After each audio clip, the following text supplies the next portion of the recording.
There's a moment that has stayed with me for years. I was sitting in a coffee shop, half listening to two women at the table beside me, when one of them said something that made me set my cup down. She was talking about her relationship, and she leaned in and said, "He thinks it's impressive that he can lift me against the wall, but all I want is for him to hold me completely still for 5 minutes. Why is that the harder thing?" Her friend didn't even pause before answering. Because stillness frightens them. Movement is easy. Actually looking someone in the eyes, that's where it gets terrifying. That exchange has never left me. There's a saying that the body communicates what language never can. And what women are truly asking for again and again are the moments where their bodies finally get to say what they've been holding in. They want to feel held. They want to feel truly seen. They want to feel like something worth cherishing. And the part that catches most people off guard, almost none of what they're asking for requires any special ability. It just requires a man who is willing to actually show up. Today, we're going deep into 5 intimate positions that women quietly beg for and that men almost never offer. And if you've ever wondered what someone is actually craving versus what they say out loud, this is that conversation. Start with something called the Lotus. It sounds almost meditative, and in a way, it is. The woman sits directly in the man's lap, her legs wrapping around his waist while he remains seated with his legs folded beneath him. They are face to face, chest to chest. There is no gap between them, no space to retreat into. That closeness, that complete elimination of distance, is the first thing women are drawn to. The movement in this position isn't forceful or fast. It's a slow, circular rocking that requires the man to stay grounded and absorb her weight. He isn't powering through anything. He's just there. That stillness is where the psychology lives. When she wraps herself around him and he holds her in place, she becomes completely open. Her face is right in front of his. He can watch every small shift in her expression, every flutter, every reaction she can't hide.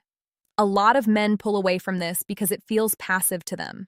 They feel like they aren't contributing, like they look uncertain just sitting there. But for a woman, a man who can be fully present without needing to perform is doing the most active thing imaginable. She feels his breath against her skin. She can run her fingers through his hair. She can let her head fall against his shoulder. It becomes something that resembles an embrace more than anything else, and that's exactly what women are biologically wired to crave. The position also forces a completely different pace. There's no rushing in the Lotus. Moving too fast throws the whole thing off balance. You have to breathe together. You have to actually look at one another. When a woman says she wants this, she isn't asking for a physical configuration. She's asking for emotional safety. She wants to feel held in the fullest sense of that word, not just physically present, but genuinely welcomed. She wants to feel like something precious, not just desired. And every man who has finally tried it tends to say the same thing afterward, that no amount of athletic intensity can replicate what it feels like to be truly invited into someone's world that closely. Now think about spooning. On the surface, it gets dismissed as the lazy option, the thing you fall into when you're too tired for anything else. That misses the point entirely. He lies on his side, curved around her from behind. His chest is against her back. His arm settles around her waist. His legs tangle with hers. His mouth is close enough to her ear that she can feel him breathing. She is completely surrounded. That's not a small thing. That's everything. When a woman turns her back to someone and lets him wrap himself around her, she's handing over her blind spot. She can't see him. She's trusting that what's behind her is safe. Men sometimes treat this as a secondary moment, something between the real things. But for many women, the most significant moment is the one where she doesn't have to perform at all. In spooning, she isn't facing him. She doesn't have to arrange her expression or respond on cue or present herself in any particular way. She can simply exist. And when intimacy happens in that position, the message it sends is powerful. He wants her even when she isn't watching him. He wants the back of her neck. He wants the curve of her spine. He wants the version of her that isn't trying. The physical rhythm of it is quieter too. It's slow and deep rather than fast and dramatic. It whispers instead of shouts. And beneath all of that is something ancient and instinctual, the sensation of being shielded from everything outside. His heartbeat against her back, his breath moving through her hair. She feels small but not diminished. She feels guarded. When a woman asks for this, she's asking to be wrapped up completely. She wants to feel like she is the most important thing in the room. She wants to fall asleep feeling that weight still behind her and know it isn't going anywhere. Then there's the chair. At first glance, it seems like it's entirely about her. She's on top. She's directing the pace. She's the one in motion. But the real psychology of this position has everything to do with what he's doing while sitting completely still. He settles into a solid chair, something sturdy, feet flat on the floor, and she comes to him. She straddles him facing forward, her legs around his waist, and she takes over from there. Here's what men frequently overlook. When a woman is on top in a bed, she's usually working just to hold herself up. Her arms are bearing weight, her core is engaged, the whole thing becomes a physical challenge. In the chair, everything changes. She's upright, she's supported by the structure beneath her, and he is looking up at her. That shift, being looked up at while she sets the rhythm, creates something that feels genuinely powerful for a woman. She feels seen from below, which is a very different feeling from being seen from above or from the side. Men sometimes resist this because it feels like they've stepped back from things. They're not steering, they're not moving. They feel like furniture rather than a participant. But women don't want to be led every single time. Sometimes she wants to take the wheel. She wants to lean back slightly, place her hands on his knees, move in whatever way feels right to her, and watch his face as he watches her. The chair also creates a completely vertical, eye-level connection. You can see each other clearly. He can run his hands up her legs, hold her hips, pull her in close. He is the anchor. She is the motion. He provides the foundation, the stability, the place where she can land. She brings the intimacy, the energy, the closeness. When a woman asks for this, she's asking for the chance to be fully seen without carrying the whole weight alone. She wants to feel his hands steadying her while still making her own choices. She wants to be the one leading the moment, but only because he built the space where that was possible. Consider legs on shoulders. This one reads as intense, and it certainly can be, but the reason women return to it again and again is almost never the obvious physical explanation. She begins on her back. He lifts her legs, resting her calves or ankles against his shoulders. She becomes folded, opened, completely exposed. Yes, the physical depth changes. But what women describe most is the emotional weight of what that position actually means. When her legs go up, there is nowhere to retreat. No crossing her arms, no angling away, no curating what he sees. She is lying there completely open, her legs framing his face, her expression fully visible.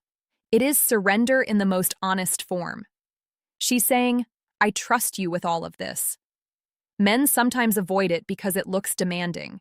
You're holding her up, managing the angle, leaning in. But what they miss is that she isn't looking for athleticism. She's looking for the feeling of being completely open to someone who can hold her gaze while she's there. He has a clear view of her face from that position. He sees every reaction, every moment her eyes close, every time she inhales sharply. There is no looking away for either of them. And the geometry of it changes how he reaches her. He has to lean forward to kiss her, to whisper anything to her, to get close. He is hovering over her, surrounding her. She feels delicate and small, but not unprotected. She feels covered. And when he looks down past her legs and meets her eyes, the directness of that line of sight becomes something that feels almost impossibly intimate. Just the two of them, completely locked in. When a woman asks for this, she's asking to be opened up with care. She wants his weight and his steadiness at the same time. She wants to know that her vulnerability doesn't unsettle him. She gives him everything in that position, and in return, he holds her, supports her, and doesn't look away. It is trust being confirmed in real time. Finally, the seated oral position, and this one asks the most from him physically while offering the most to her emotionally. The setup is uncomplicated. She sits at the edge of the bed or a chair, leaning back slightly. He kneels on the floor in front of her and looks up. That's the whole picture. Men instinctively pull away from this more than almost anything else, not because they don't want to give her pleasure, but because kneeling feels like lowering yourself. In a world that has spent decades telling men to lead, to stand tall, to be the one in charge, dropping to your knees in front of a woman feels like a contradiction. But here is what women understand completely and men often don't. Kneeling isn't lowering yourself. It is raising her. It is the physical act of putting her pleasure at the center of the room. For a woman, being in this position means being allowed to simply receive. She leans back. She closes her eyes. She doesn't have to manage her expression or adjust her body to make things easier or perform for anyone. She just gets to feel. And then there is the visual. She opens her eyes and looks down, and there he is, below her, focused entirely on her, his hands on her hips or her thighs, completely absorbed. That image alone, seeing someone entirely devoted to her experience in that moment, does something to a woman that is completely different from anything else. It makes her feel wanted at a level that bypasses everything else. The psychology runs in two directions. She surrenders control. He surrenders comfort, the hard floor, the position, the pride. He places her pleasure literally at eye level and stays there. When a woman asks for this, she's asking to be placed on a pedestal in the most literal way. She wants to feel like she's worth the discomfort. She wants to feel like someone would willingly kneel for her, not out of obligation, but because being right there is exactly where he wants to be.